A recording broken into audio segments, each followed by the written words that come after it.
Okay, hi. So today I want to talk through all the books that I've purchased so far this year. So it's kind of a haul, but I don't really want to look at it through like the lens of a haul where I'm just like telling you about the books. I want to talk about it through the lens of like my traveling to get to these destinations that I purchased the books from. So I really love to travel, and I clearly really love to read, and I love to purchase books.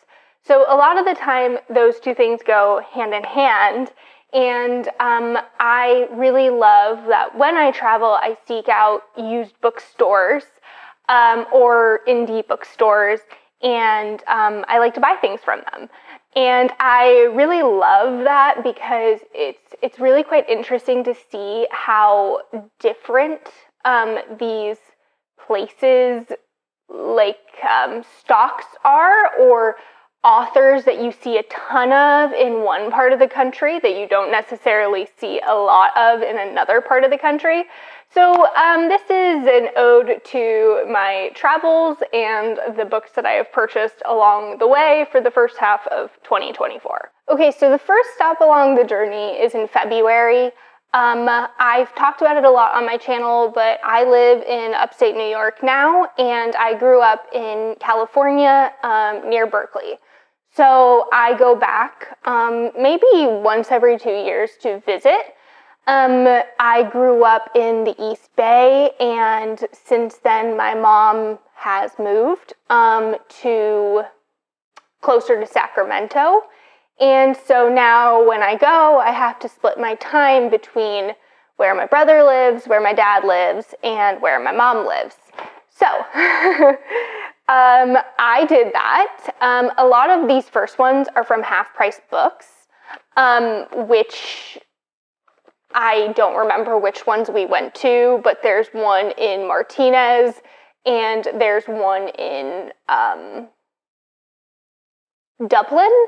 And I think I bought these from both of those. So, or some of those. And then actually one of them might be from one in Sacramento as well. So first I bought Rainbow. This is The Stormy Life of Judy Garland. So I went down this like rabbit hole a few months ago where I started looking into memoirs or biographies about old like female starlets, and then I happened to cross this and decided to pick it up, and I have not yet read it. Then I actually haven't read any of these yet. I have started one though, and that is The Tenant of Wildfell Hall by Bronte. I picked up Jane Eyre earlier this year and loved it.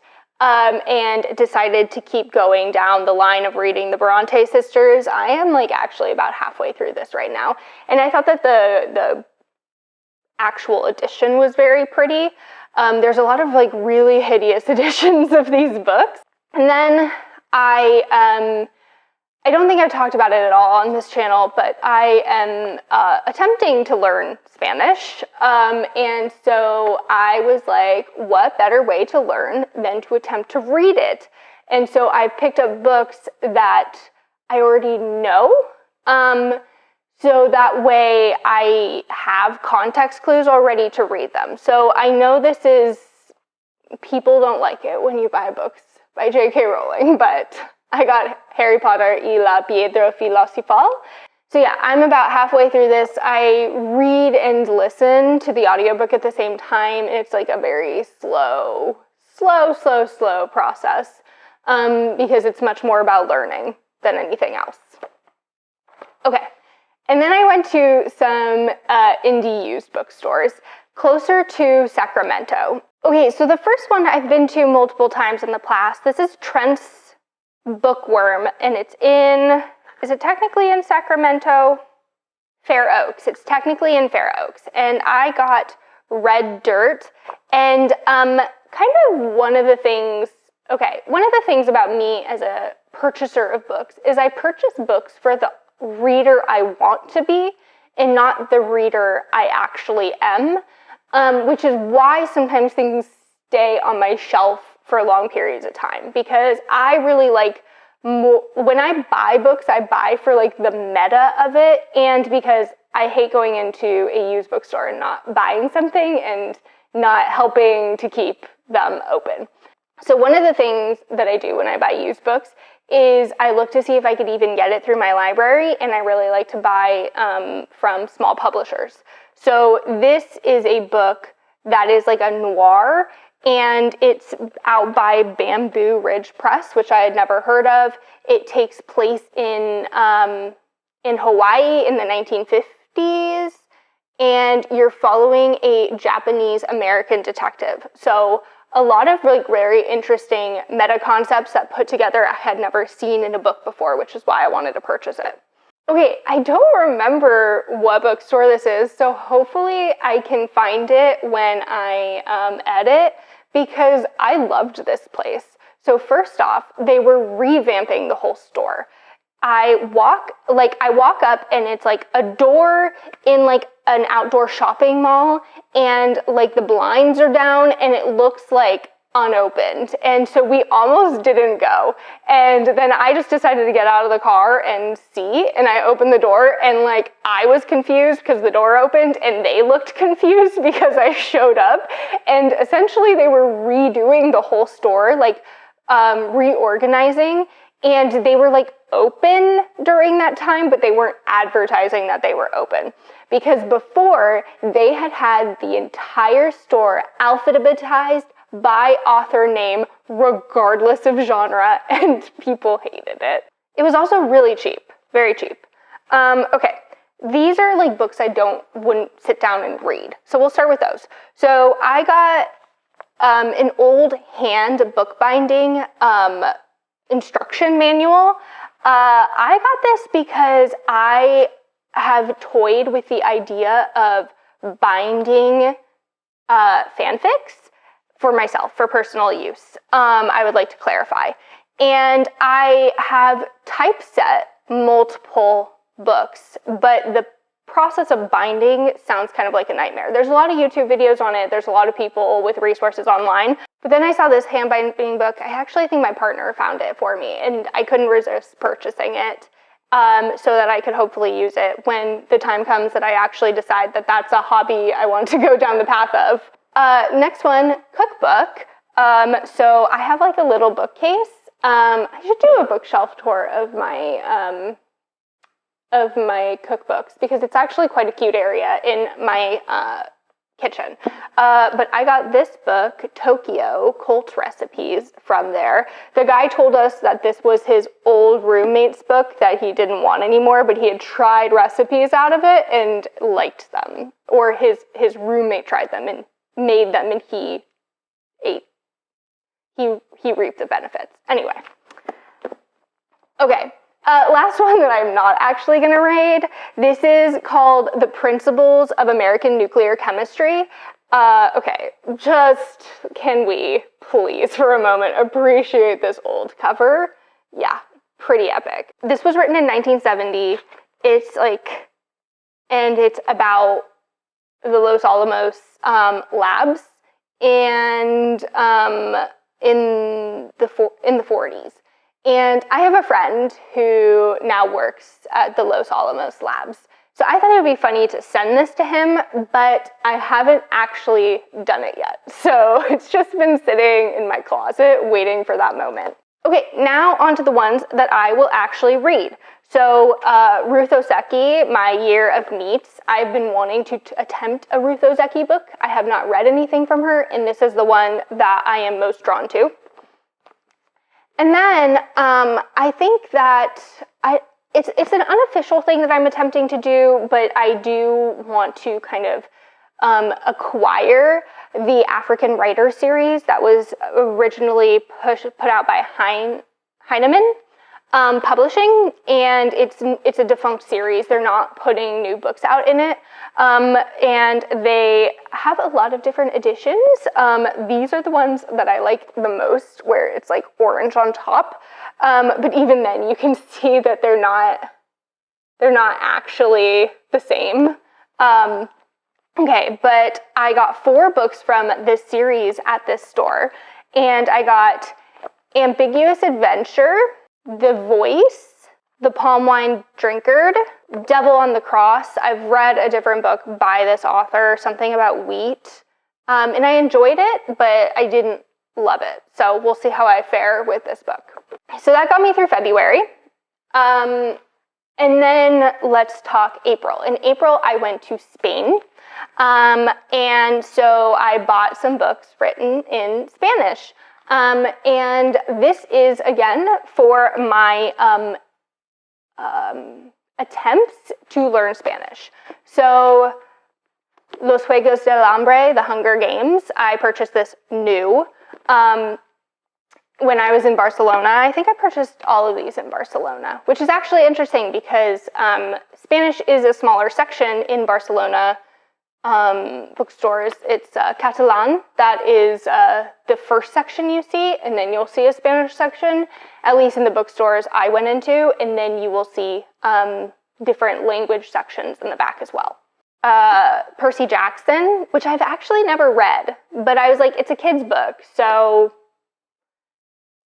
I'm going to be at a kid level eventually. I'm not right now. I'm not a child level. I cannot read these. And then I got a stretch book because it looked interesting. Animalitos, so stretch book for the future. Those aren't officially on my TBR either because it's more of like a learning exercise as opposed to a reading exercise. So I separate those in my head. Okay, so now we're into May. I went to a concert in New Hampshire.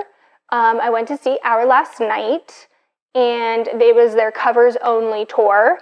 And then on the way back, we stopped in bookstores. Okay, one of them that we stopped in is in Williamstown in Massachusetts. This is a small college town that has like a cute downtown strip that's about an hour from where I live, so we like to go out that way sometimes.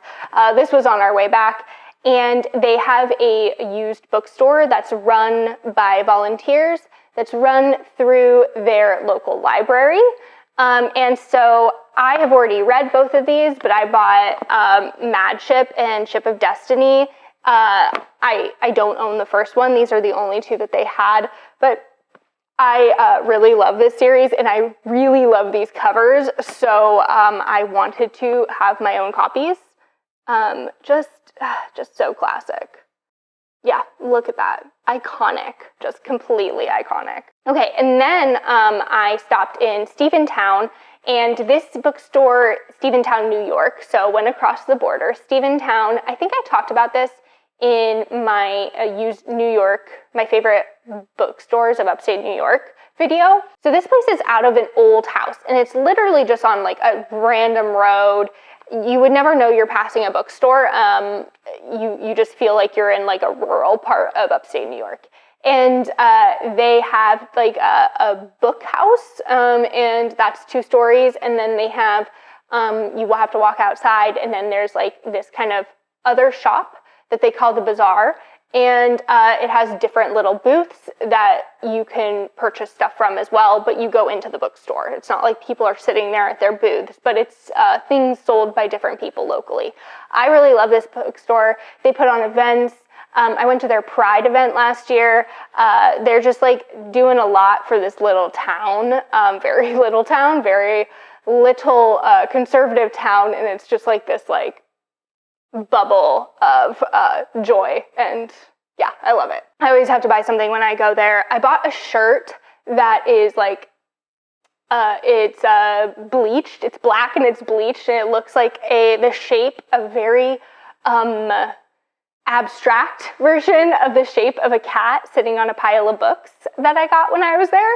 And then I also got this book Aseroe, which is translated from the French, Persepolis, which is a graphic novel, which I don't read really any graphic novels. I've attempted them here and there, but I've been debating picking this book up for years and finally just decided to buy it when I saw it. Okay, so now this one was really fun. So I went to Virginia. I went to Shenandoah National Park, and I went hiking and camping.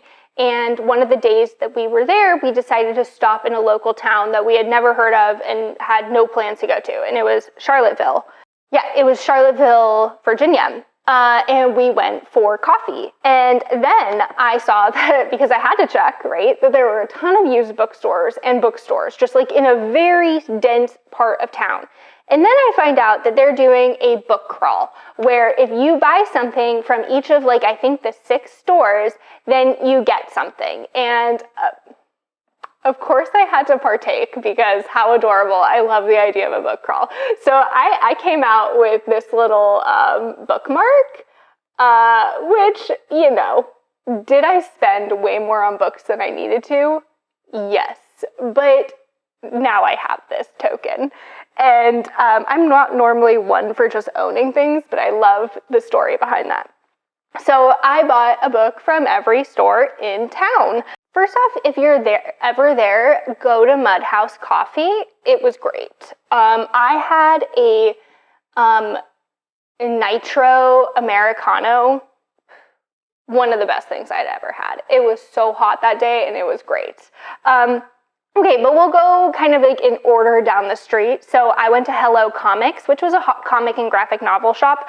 I do not, as I said, read many graphic novels or comics, but I bought a cookbook called Let's Make Ramen, which I actually really love, because I love my cookbooks to have a lot of pictures and descriptions. And instead of pictures, it's just like, you know, like a graphic novel. Like, they've incorporated images, and it's much more about the visuals than it is about the text.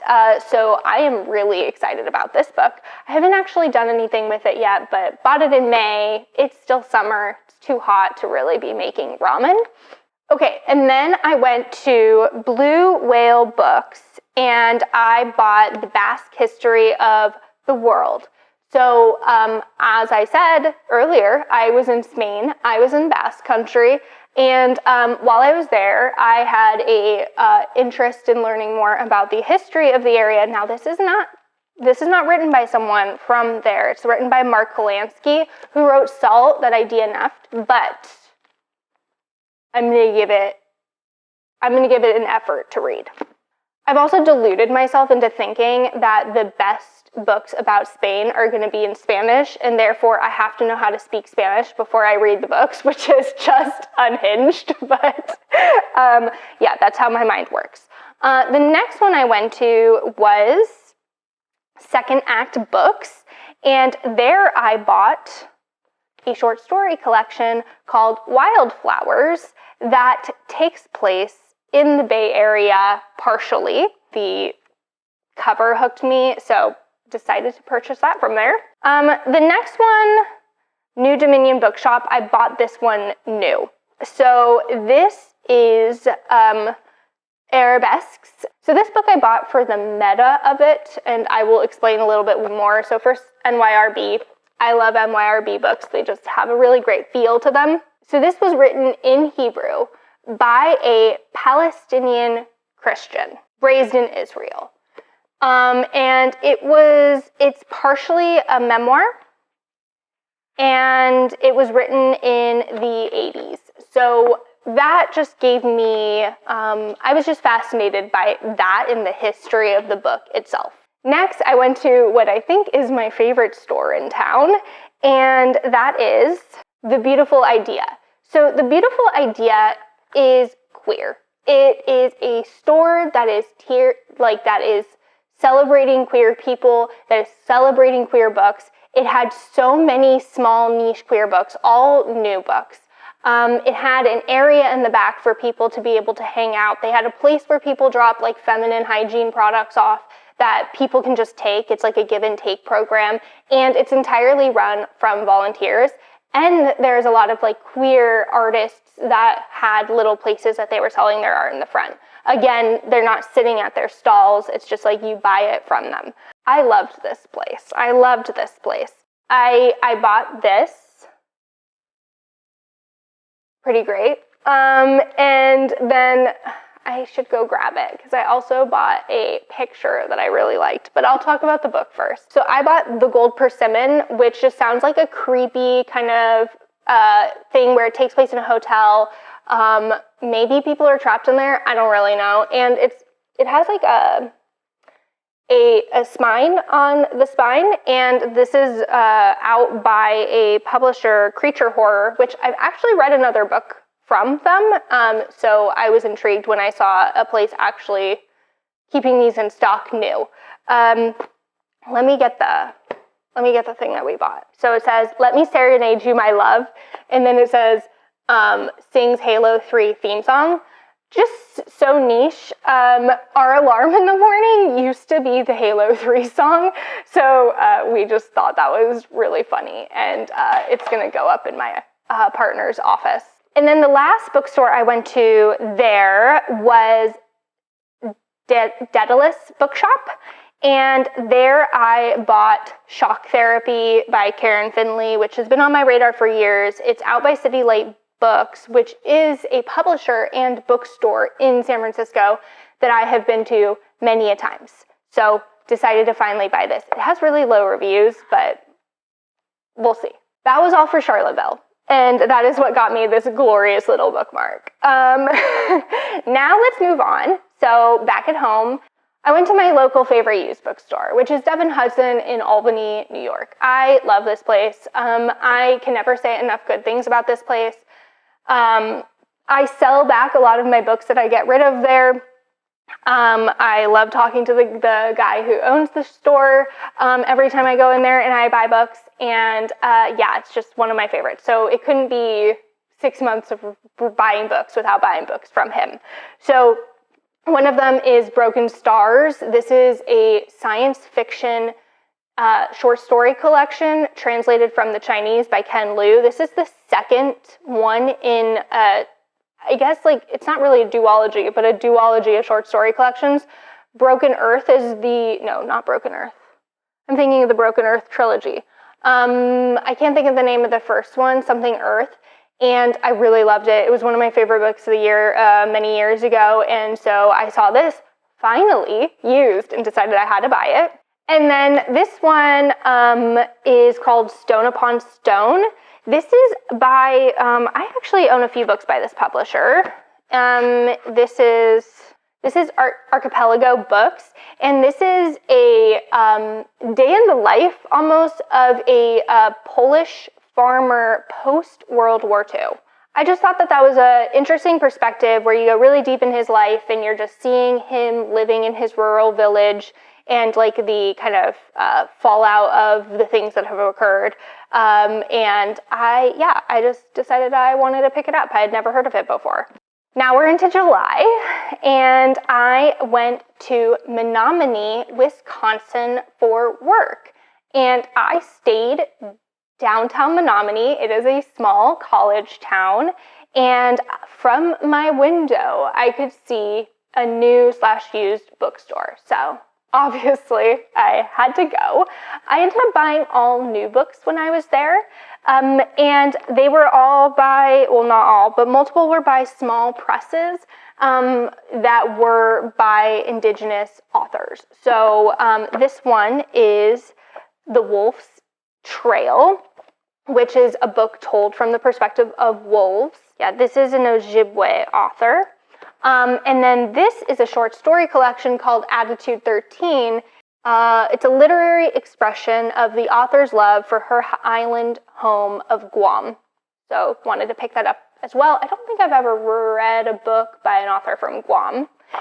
You see the whole meta thing. I like the meta of purchasing books, and then it doesn't really completely equate with my reading preferences and like how often I end up picking up books like this, but I will eventually get to them. I will. And then this one, complete cover by The Absinthe Underground. It's a YA queer, or it's a queer YA, kind of like 1920s kind of absinthe, kind of inspired underground kind of situation. Sounds vibes. It might not be good, but I bought it anyway. And so those are the books that I purchased so far this year. Those are the travels that I've had through the books that I've purchased. I would love to know people's kind of take on travel and books and why you buy the books that you buy, and like, is it like what mission are you coming to purchasing books with? Is it the mission of just getting the book that you want? Do you like the exploration? All of that. I think it's really interesting to kind of see the differences in how we acquire our book collections. But that is all I got. So until next time, happy reading.